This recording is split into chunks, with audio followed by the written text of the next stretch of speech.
Assalamualaikum warahmatullahi wabarakatuh. Kembali lagi kawan di Legenda Catur Dunia.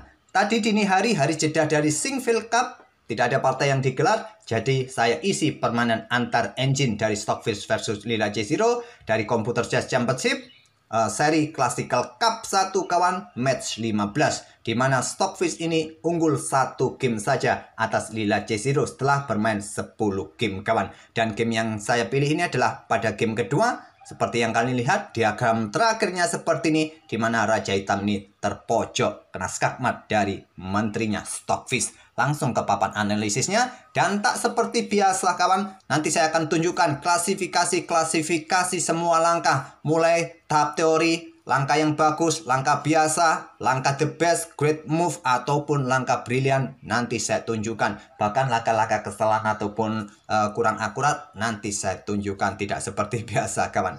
Biasanya kan hanya langkah-langkah tertentu saja klasifikasinya yang saya tunjukkan.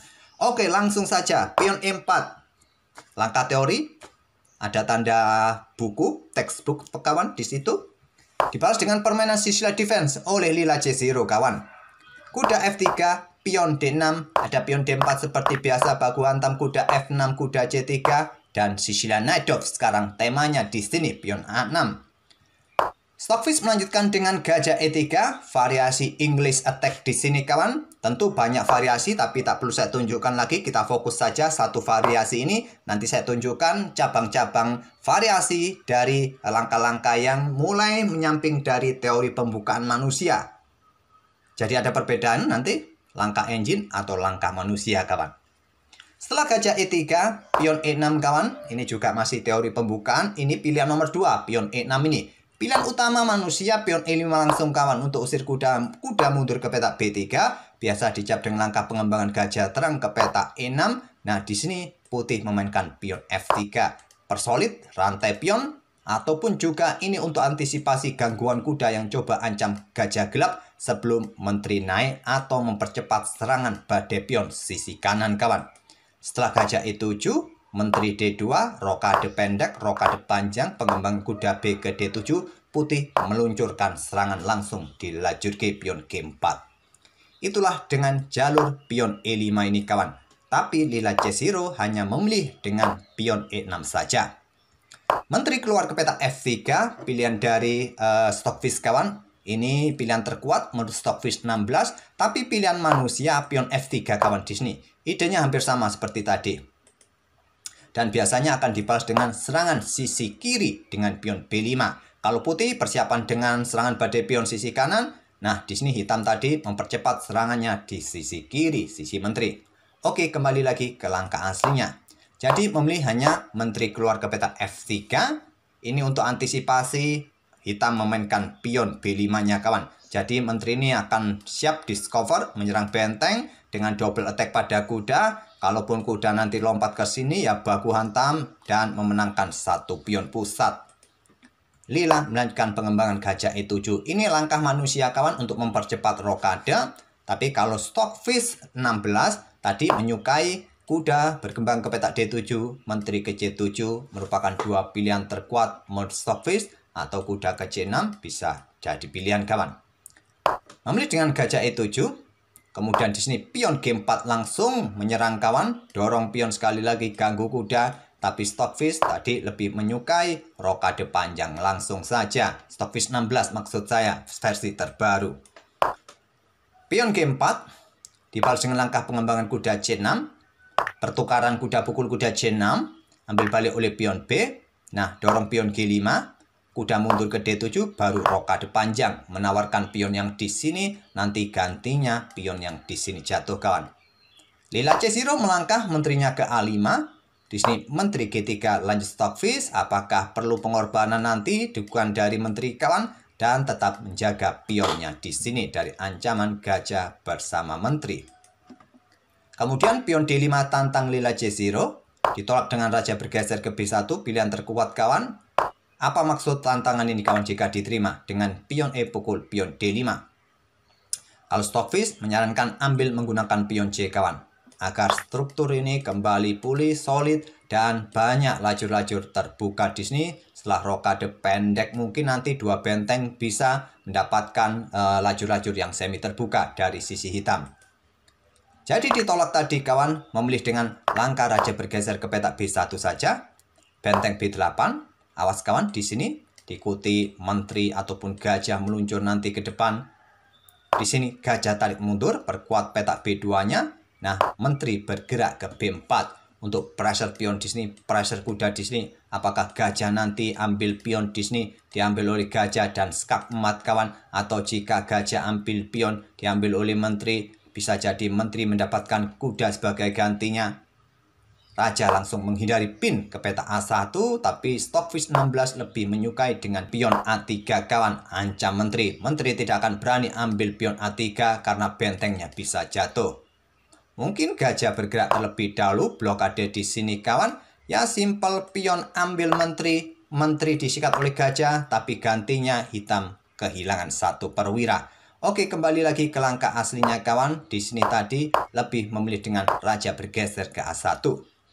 Kemudian rokade lila C0, pion F4 mulai meluncurkan serangan badai pion, diikuti pion hanya nanti kawan ke depan, pion D4, kuda mundur ke B1, kuda C5. Stockfish 16 lebih menyukai dengan langkah pion C5 terlebih dahulu kawan. Tapi kuda yang ke petak C5. Kuda D2 keluar manuver lagi kawan. Ada benteng D8 dari lila C0. Stockfish dorong pion H4. Pion D3 korban pion sementara kawan. Diterima dengan gajah. Kemudian di sini pion A5 dorong dari lila C0. Stockfish juga korban pion G6. Diterima dengan pion F kawan. Diikuti dengan pion H5. Untuk membongkar struktur depan raja ini kawan, memang terkadang kita harus korbankan beberapa pion agar jalur-jalur ini terbuka kawan, yang bisa diisi dengan benteng-benteng untuk mendukung perwira yang lain. Coba lihat di sini, gajah pun siap bertempur di diagonal terang dan juga benteng-benteng ini siap mendukung menteri di dua lajur yang terbuka. Beberapa langkah berikutnya sangat jelas kawan. Tantangan ditolak dengan kuda sikat gajah D3 agar tidak ada masalah di diagonal terang panjang nanti. Ambil balik menggunakan pion C. Sekarang dorong pion A4. Kuda C4 kawan untuk antisipasi dorongan pion A3. Tetap dorong. Korban pion kawan diterima oleh kuda. Dan sekarang menteri bergeser ke A4. Coba sikat kuda ini kawan di langkah berikutnya dan membuka lajur B. Mungkin itulah ide dari lila C0. Ataupun tekan benteng di sini kawan. Dan selanjutnya pion pukul pion. Mungkin itu rencana dari lila C0. Benteng langsung diangkat naik ke petak D2. Siap doubling di lajur H juga untuk mempertahankan juga baris keduanya kawan. Di sini benteng diangkat naik ke petak D7. Apa yang terkuat di sini kawan? Benteng bergeser ke A8. Bagaimana jika gajah ini terlebih dahulu diluncurkan untuk sikat kuda agar semakin terbuka posisi Raja Putih? Di sini Stockfish menyarankan pion pukul pion terlebih dahulu, artinya membuat langkah pengorbanan tadi kawan. Nah, kalau di sini kalian mencoba dorong pion H6 agar lajur H tetap tertutup, nah baru di sini pion ambil gajah. Seumpama tadi di sini gajah diluncurkan saja ke sini untuk ambil pion di sini kawan. Ya simple, ambil balik oleh benteng, mungkin baku hantam di sini, baku hantam kawan. Nah, coba lihat gajah ini juga menempati diagonal yang sangat bagus. Oke, kembali lagi ke langkah aslinya kawan. Jadi di sini tadi kita tidak dapati permainan seperti ini. Memilih dengan langkah benteng diangkat naik ke petak D7. Di sini kawan, yang terkuat pion H pukul pion G6 terlebih dahulu, pion H6 didorong, baru pion F5 bisa dilanjutkan oleh putih atau Stockfish di sini. Tapi memilih dengan cara seperti ini langsung dorong pion F5. Nah, jawaban yang terkuat di sini, gajah ini bergerak ke petak D6 kawan, untuk usir menteri agar tidak ancam benteng yang ada di belakang di sini. Karena juga posisi pion F5 ini discover pada benteng, tapi memilih tumpuk benteng di lajur B sekaligus perkuat benteng B8-nya. Nah, sekarang baru pion H pukul pion G6, dorong pion di sini kawan agar tertutup lajur H tidak terbuka, tidak bisa dimanfaatkan, dan juga tertutup lajur G oleh pionnya sendiri. Dijawab dengan langkah benteng DH2. Siap korban di sini kawan dengan dukungan gajah. Apakah gajah yang diluncurkan? Saya rasa gajah akan tetap mempertahankan petak B2-nya. Di sini gajah sikat kuda A3, benteng dikorbankan kawan. Pilih mana? Selamatkan gajah, tarik mundur, atau ambil benteng. Tentu ancaman skakmat 1 langkah kalau benteng tidak diambil. Terpaksa, pion G ambil benteng H6. Di sini tidak langsung diambil balik ataupun ambil gajah di sini karena tentu ancaman skakmat 1 langkah kawan. Di sini dorong pion F6 terlebih dahulu, langkah cerdas dari Stockfish. Diikuti dengan menteri bergerak ke B5, berikan dukungan lebih pada petak B2 nanti. Gajah di sini tetap kawan kalau pion ambil gajah skakmat 1 langkah atau perkuat baris kelimanya kawan. Benteng diangkat naik ke petak H2, perkuat petak B2-nya terlebih dahulu, kemudian ada pion E5. Buka akses bagi gajah keluar dari tadi belum berkembang kawan sampai langkah ke-32 ini, ataupun juga blokade akses menteri kawan menuju petak D6 ataupun ke petak gelap atau menyerang benteng di belakang. Benteng mungkin siap digeser. Oh ya, tadi saya kelewatan ada beberapa opsi yang sebetulnya saya ingin jelaskan kawan.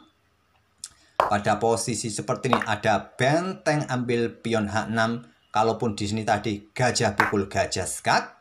Nah, diambil balik oleh gajah, baru pion ambil benteng di sini kawan. Di sini menteri bisa bergerak ke sini kawan. Ancamannya juga serius, bisa ancaman skakmat 1 langkah karena gajah ini juga berada di diagonal yang mengawasi ruang gelap.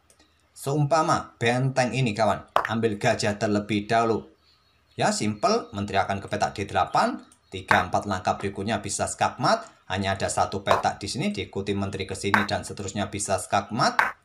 Jadi seumpama di sini tadi tidak sikat gajah kawan, melainkan blokade akses menteri ke sini dengan gajah, ya menteri tinggal ke sini, skak di sini, skakmat di sini. Nah, di sini kalau gajah bergerak, berikan akses bagi benteng, menteri ambil pion yang di sini, mau bergerak kemana kawan? Apakah blokade dengan benteng, dengan gajah, dan seterusnya, tetap skakmat kawan. Oke, kembali lagi ke langkah aslinya tadi. Setelah benteng ambil pion yang di sini tadi, langsung diterima, diikuti dengan langkah pion F6, kemudian menteri B5, diikuti benteng diangkat naik perkuat posisi pion. Di sini lila balas dengan pion E5, diikuti dengan benteng digeser ke lajur F. Untuk dukungan pionnya bisa promosi nanti. Di sini gajah ke F5 dikorbankan untuk blokade, bukan pilihan terkuat. Yang terkuat korban benteng malan kawan di petak G7 modus Stockfish. Tapi gajah F5 terlebih dahulu pion F7 skak. Benteng langsung ambil modus Stockfish kuat kawan atau bergeser ke petak F8. Bergeser ke F8 diikuti pion G7 skak. Raja ambil pion F7, diikuti pion dipromosikan, dikorbankan terlebih dahulu kawan skak ambil oleh benteng. Baru benteng ambil gajah skak kawan. Benteng hitam di G8 jatuh di langkah berikutnya. Raja bergerak ke E6, menteri ambil benteng G8 skak lagi. Di sini raja bergerak ke D7, menteri G7 skak. Raja bergerak ke J8. Nah, di sini tidak bisa melakukan ancaman kawan karena masih ada gajah yang mengawal peta F8. Memilih dengan menteri ke peta H8 skak terlebih dahulu untuk memaksa raja naik ke petak terang. Bagaimana kalau bergerak ke petak gelap agar nanti bisa bersembunyi kawan? Ya, diikuti benteng F7, raja ke B6, menteri bergeser ke D8, raja ke A7, benteng pukul benteng, ambil balik oleh menteri mungkin. Nah, menteri bergerak ke petak A5 skak, gajah jatuh di langkah berikutnya. Kalian mau kemana? Nanti putih akan tetap unggul 1 perwira. Seumpama tadi di sini benteng diambil oleh raja kawan, maka bisa diikuti dengan sama saja gajah jatuh, putih akan tetap unggul 1 perwira. Oke, kita kembali lagi ke permainan aslinya di sini tadi kawan, memilih hanya ke petak terang, ke petak D6, diikuti benteng, ikut skak, blokade dengan gajah, menteri ambil pion H6 terlebih dahulu kawan, bergerak mungkin di langkah berikutnya di sini, siap ambil gajah, menteri ambil pion D3, ada benteng dikorbankan sementara untuk mendapatkan benteng satunya di belakang kawan. Dan sudah hancur posisi lila C0, kalah 1 perwira. Dan pertukaran menteri, simplifikasi. Untuk meloloskan 1 pion kawan, ditolak pertukaran. Saya percepat saja, tak perlu saya jelaskan satu persatu di sini. Jelas pion-pion putih bisa dipromosikan kawan. Akhirnya digiring sampai pojok, kena skakmat dengan Menteri H3 skakmat. Itulah kawan salah satu game dari Stockfish versus Lila J0 di Classical Cup match 15 pada game kedua kawan. Semoga permainan dari kedua engine ini dan pergerakan-pergerakan dari Stockfish di sisi kanan dengan variasi English Attack coba kita ulangi sejak langkah awal. Mungkin bisa kalian hafal ide-ide dari Stockfish ini kawan. Saat kalian menemui permainan Sicilian Najdov dengan pion A6 ini, kalian pilih dengan gajah E3 langsung kawan. Nah, bagaimana bang kalau gajah ini langsung diserang dengan langkah kuda ke petak G4? Apa yang menjadi pilihan utama di sini? Stockfish 15, maksudnya Stockfish 16 lebih memilih dengan gajah ke petak G5 atau tarik mundur lagi ke petak C1. Di beberapa game sebelumnya kebanyakan seperti itu kawan, gajah bergerak ke petak G5 dan mundur ke petak C1. Karena kalau bergerak ke petak G5 di sini yang rentan juga diserang dengan pion H6 ini kawan, maka kalian geser ke petak H4 yang paling banyak. Kalau ke petak C1 hanya beberapa yang memainkan kawan. Itulah opsinya. Oke, kita ulangi lagi, tapi tidak banyak juga. Kuda ini bergerak ke petak G4, pilihan nomor 3 di permainan English Attack gajah E3 kawan. Oke, semoga ide permainan English Attack tadi bisa jadi pilihan. Menteri keluar ke petak F3 atau pion F3, diikuti pion G4, pion H5, dan seterusnya. Begitu juga hitam menyerang lewat sisi kiri dengan pion B5. Bisa jadi bahan referensi kalian. Kita akan bertemu di video-video berikutnya. Terima kasih. Wassalamualaikum warahmatullahi wabarakatuh.